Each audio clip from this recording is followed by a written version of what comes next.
The Knights of the Fish. Once upon a time there lived an old cobbler who worked very hard at his trade from morning till night, and scarcely gave himself a moment to eat.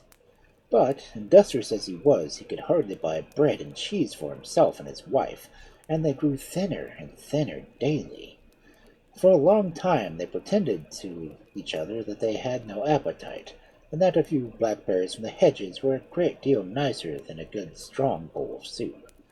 But at length there came a day when the cobbler could bear it no longer, and he threw away his last, and borrowed a rod from his neighbor, and went out to fish.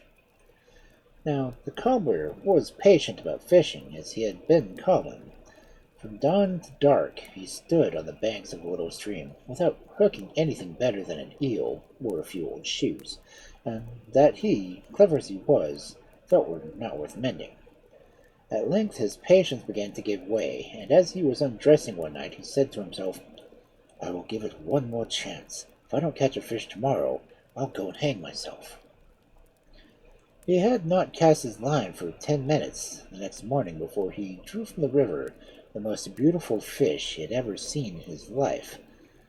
But he nearly fell into the water from surprise when the fish began to speak to him in a small, squeaky voice. "Take me back to your hut and cook me. Cut me up and sprinkle me over with pepper and salt. Give 2 pieces to your wife and bury 2 more in the garden." The cobbler did not know what to make of these strange words, but he was wiser than many people, and when he did not understand, he thought it was well to obey. His children wanted to eat all the fish themselves, and begged their father to tell them what to do with the pieces he had set outside. But the cobbler only laughed and told them it was no business of theirs. And when they were safe in bed, he stole out and buried 2 pieces in the garden. By and by, 2 babies, exactly alike, lay in a cradle, and in the garden were 2 tall plants, with 2 brilliant shields on top. Years passed away, and the babies were almost men. They were tired of living quietly at home, and being mistaken for each other by everybody they saw, and determined to set off in different directions to seek their own adventures. So, one fine morning, the 2 brothers left the hut, and walked together to the place where the great road divided. There they embraced and parted, promising that if anything remarkable had happened to the other, they would return to the crossroads and wait till his brother came. The youth who took the path that ran eastwards arrived presently at the large city, where he found everybody standing at the doors, wringing their hands, and weeping bitterly. "What's the matter?" he asked, pausing and looking round, and the man replied in a faltering voice that each year a beautiful girl was chosen by lot to be offered to a dreadful fiery dragon, who had a mother even worse than himself, and this year the lot had fallen on their peerless princess. "But where is the princess?" said the young man once more.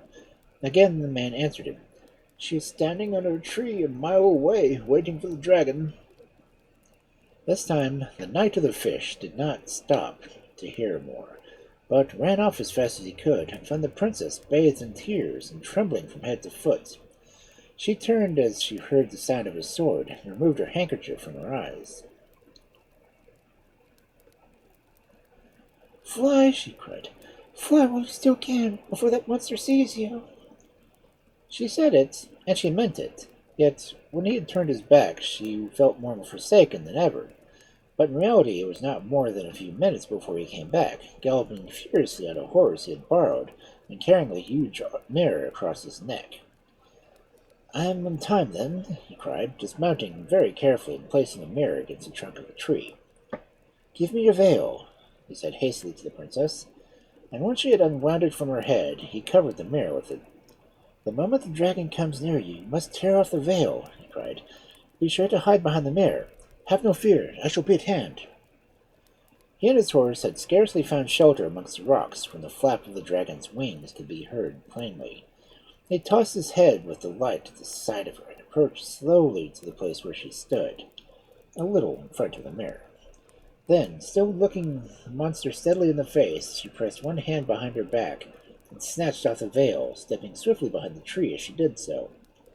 The princess had not known, when she obeyed the orders of the Knight of the Fish, what she expected to happen. Would the dragon with snarky lips be turned to stone? She wondered, like a dragon in the story her old nurse had told her. Or would some fiery spark dart to the heart of the mirror and strike him dead? Neither of these things occurred, but instead, the dragon stopped short with surprise and rage when he saw a monster before him as big and as strong as himself. He shook his mane with rage and fury. The enemy in front did exactly the same. He lashed his tail and rolled his red eyes. The dragon opposite was no whit behind him. Opening his mouth to its very widest, he gave an awful roar, but the dragon only roared back. This was too much, and with another roar he made for the princess shake in her shoes. He flung himself upon his foe. In an instant the mirror lay at his feet broken in 1,000 pieces, but every piece reflected part of himself, and the dragon too thought that he had been smashed to atoms. It was the moment for which the Knight of the Fish had watched and waited. Before the dragon could find out that he was not hurt at all, the young man's lance was down his throat, and he was rolling dead on the grass. Oh, what shouts of joy rang through the great city when the youth came riding back with the princess still behind him, and dragging the horrible monster by a cord. Everybody cried out that the king must give the victor the hand of the princess, and so he did. And not one had ever seen such balls and feasts and sports before. And when they were all over, the young couple went to the palace prepared for them, which was so large that it was 3 miles around. The first wet day after their marriage, the bridegroom begged the bride to show him all the rooms in the palace, and it was so big and took so long that the sun was shining brightly again before they stepped out to the roof to see the view. "What castle is that out there?" asked the knight. "It seems to be made of black marble." "It is called the Castle of Albatross. It is enchanted, and no one that has tried to enter it has ever come back." Her husband said nothing, but began to talk of something else. But the next morning he ordered his horse, took his spear, and called his bloodhound, and set off for the castle. It needed a brave man to approach it, for it made your hair stand on end merely to look at it, and it was dark as the night of a storm, and was silent as the grave. But the Knight of the Fish knew no fear, and had never turned his back on an enemy, so he drew out his horn and blew a blast. The sound awoke all the sleeping echoes in the castle, and was repeated so loudly, so softly, so near, now far, that nobody stirred for all of that. "Is there anyone inside?" cried the young man in his loudest voice. "Anyone who will give a knight hospitality? Neither governor nor squire, not even a page?" "Not even a page? Not even a page?" answered the echoes. But the young man did not heed them, and only struck a furious blow at the gate. Then a small grating opened, and there appeared the tip of a huge nose, which belonged to the ugliest woman that was ever seen. "What do you want?" said she. "To enter," he answered shortly. "Can I rest here this night, yes or no?" "No, no, no," repeated the echoes. Between the fierce sun and his anger at being kept waiting, the Knight of the Fish had grown so hot that he lifted his visor, and when the old woman saw how handsome he was, she began fumbling with the lock of the gate. Come in, she said. "So fine a gentleman will do us no harm." "Harm, harm, harm," repeated the echoes, but again the young man paid no heed. "Let us go in, ancient dame," but she interrupted him. "You must call me Lady Berserka," she answered sharply, "and this is my castle, to which I bid you welcome. You shall live here with me and my husband." But at these words the knight let his spear fall, so surprised he was. "Marry you? Well, you must be 100 at least," he cried. "You are mad, and I desire to inspect the castle, then go then." As he spoke, he heard voices give a mocking laugh. The old woman took no notice, and only bade the knights to follow her. Old as she was, though, she seemed impossible to tire. There was no room, however small, she did not lead him into, and each room was full of curious things he had never seen before. At length they came to a stone staircase, which was so dark that you could not see your hand if you held it up before your face. "I have kept the most precious treasure till the last," said the old woman. But let me go first, for the stairs are steep, and you might easily break your leg. So on she went, now and then calling back to the young man in the darkness, but he did not know that she had slipped aside into a recess.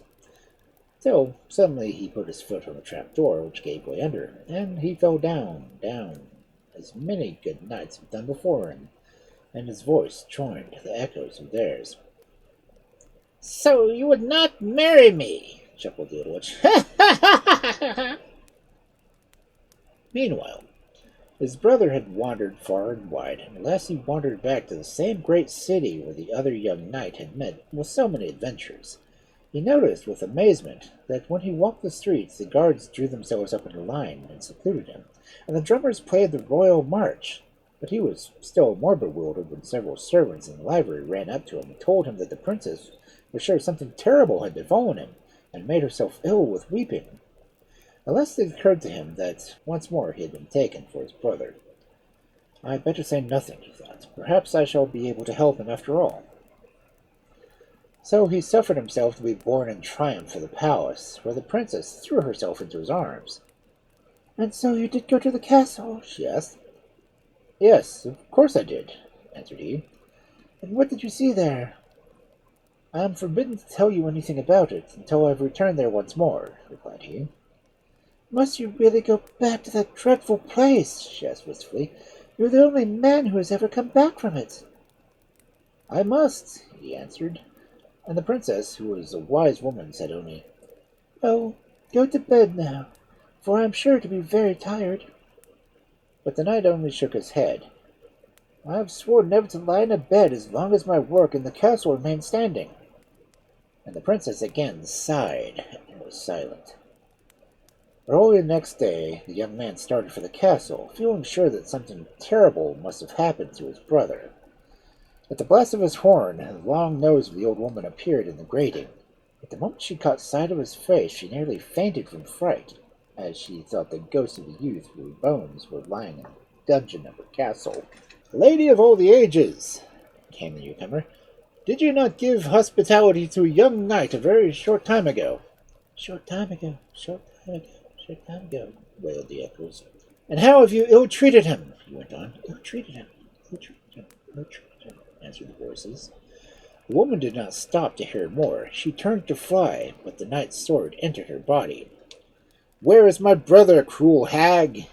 he asked sternly. "I'll tell you," she said. "But as I feel I'm going to die, I shall keep the piece of news to myself till you have brought me to life again." The young man laughed scornfully. "How do you propose that I should work that miracle?" "Oh, it is quite easy. Go into the garden and gather the flowers of the everlasting plant and some dragon's blood. Crush them together and boil them in a large tub of water. Then put me into it." The knight did as the old witch bade him, and sure enough, she came out quite whole, but uglier than ever. Then she told the young man what had become of his brother, and he went down into the dungeon and brought up his body and the bodies of the other victims who lay there. And when they were all washed in the magic water, their strength was restored to them. And beside these, he found in another cavern the bodies of girls who had been sacrificed to the dragon, and brought them back to life also. As to the witch, in the end she died of rage at seeing her prey escape her, and at the moment she drew her last breath, the castle of Albatross fell into ruins with a great noise.